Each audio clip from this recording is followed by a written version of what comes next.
Dixo Bailey presenta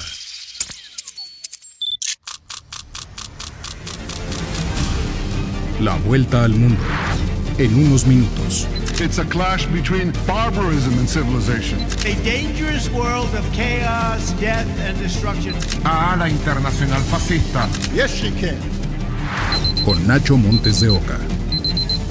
Bienvenidos a otro vuelo de El Globo, y parece que vamos a tener que hacer una escala permanente en Medio Oriente porque ahora surgió información que indica que el problema con el programa nuclear de Irán no está terminado.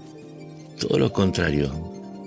Al parecer, el mismo escenario que llevó al ataque aquel 22 de junio por parte de los aviones B-2 enviados por Trump, y la ofensiva también de Israel contra las centrales nucleares de Fordow, Natanz y Jafaham, se está recreando. No solo se está recreando, sino que además sumó algunos condimentos que vale la pena repasar. Bueno, empecemos por el principio. Para los que no lo saben, el uranio enriquecido al 2, al 3 y hasta el 5%, es decir, cuando deja de estar en su estado natural y empieza a tener un isótopo diferente. No lo voy a hacer muy complicado porque si no nos empantanamos ahí, ¿saben? Pero cuando llegas al 5%, tiene uso civil. Sirve para las centrales nucleares, para crear energía, para fabricar elementos médicos o para, si se quiere, para usos civiles. Más allá del 5%, y ya tenés que empezar a sospechar. ¿Sabes cuál es el problema? Que Irán tiene un programa atómico que dice que tiene fines civiles, pero, por eso te explicaba lo del porcentaje. El problema es que tiene demasiado uranio enriquecido más allá de ese 5%. Y si vamos a las cifras de la Organización Internacional de Energía Atómica de la ONU, que monitorea a Irán, este país pasó de un total de 9.247,6 kilos de uranio enriquecido a 9.874 kilos de todo tipo de uranio enriquecido. Y acá está el problema, porque dentro de ese uranio enriquecido, en diferentes grados, hay 3,05 toneladas con valores de enriquecimiento hasta el 60%.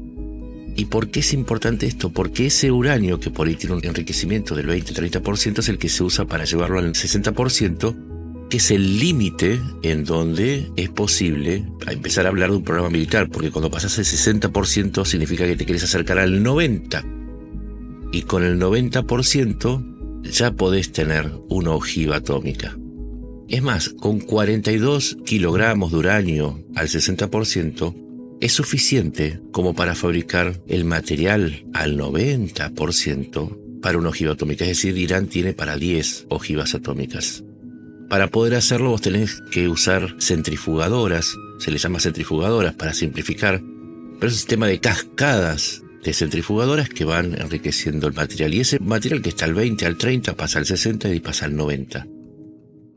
¿Por qué te aburrí con tantos datos? Porque en aquel bombardeo de junio, muy anunciado, es muy posible que de las 16.000 centrifugadoras que tuvieran, muy pocas hayan sido alcanzadas. Fue tan anunciado que le dio tiempo a Irán para mover esos 400 kilogramos de uranio enriquecido, pero también las centrifugadoras. Esto es lo que está sucediendo ahora y es lo que se está denunciando. Que Irán volvió armar el mismo sistema de enriquecimiento de uranio y que de junio a esta fecha tiene 32,3 kilogramos más de uranio al 60%. Y como ese uranio se usa para armas nucleares, entonces se volvieron a dar las condiciones para decir que Irán está a un paso de conseguir un arma atómica, porque si vos tenés el mismo material y tenés las mismas maquinarias, ¿qué te impide ahora seguir buscando el arma nuclear? ¿Y qué cambió desde entonces? Mirá, es que a raíz del ataque de junio ya no se puede saber qué es lo que pasa en Irán. Estas cifras que te estoy dando surgen de los monitoreos de la OIEA, la organización de la ONU que monitoreaba a Irán. Pero a fines de junio, después del ataque, el parlamento iraní dijo: votamos para expulsar a la OIEA. Y el presidente iraní firmó un decreto avalando esta decisión. Es decir, desde junio y julio, cuando firmó el presidente iraní, la OEA ya no puede entrar a las instalaciones iraníes, que se le hacía difícil, se le hacían complicadas los iraníes. Pero finalmente, por lo menos podían entrar y buscar rastros de uranio, por lo menos, o tener algunos datos. Ahora ya no existe más eso. Irán ya no colabora con la OEA y vuelve a centrifugar uranio. Y esto no sería tan grave, que ya de por sí es grave porque fue la razón de la guerra de los 12 días, si no fuese porque además los países de Occidente le habían advertido a Irán: si vos volvés a enriquecer uranio, nosotros te vamos a aplicar las mismas sanciones que fueron suspendidas en el 2015 a cambio de tu colaboración para verificar que no ibas a fabricar armas atómicas. El 28 de septiembre vuelven las sanciones. ¿Y esto qué indica? Que Irán ya dejó de colaborar. Ya dejó de colaborar no solamente con la OEA, sino que ya no le interesa que lo anden vigilando, no le interesan las sanciones. ¿Y por qué no le interesan las sanciones? Porque el mismo momento en que se anunció el regreso de estos embargos a Irán, que los van a aplicar, aclaramos, ¿no?, Reino Unido, Alemania, Francia y Estados Unidos. Al mismo tiempo, Irán anunció un mega acuerdo con Rusia, un mega acuerdo nuclear. Y no es cualquier mega acuerdo nuclear. Son 25.000 millones de dólares que le va a pagar Irán a Rusia para construir 4 centrales nucleares nuevas y 4 reactores nuevos en la planta que ya tiene en funcionamiento, la única planta con usinas entregadas por Rusia. 25.000 millones. Va a quintuplicar la cantidad de centrales atómicas. Te darás cuenta que debe existir alguna relación entre esas centrales atómicas y la posibilidad de tener o manejar material nuclear, es decir, uranio enriquecido. Porque va a crecer la excusa para tener el uranio enriquecido además, porque van a decir, bueno, al 2, al 5%, necesito mucho más, necesito producir mucho más uranio enriquecido. Bueno, si se me paso del 5 y me voy al 20, al 30 o al 60, quizás sea un error, pero no te vas a dar cuenta porque ya no está la OEA para verificarlo. Y acá viene la gran duda. ¿Y quién va a pagar esos 25.000 millones si sabemos que Irán quedó destruida, tiene que rehacer su ejército, sus defensas aéreas, tiene que pagar enormes cifras por los daños provocados por Estados Unidos y por Israel? 25.000 millones. Fácil, es muy sencillo. China rechazó ser parte del embargo a Irán.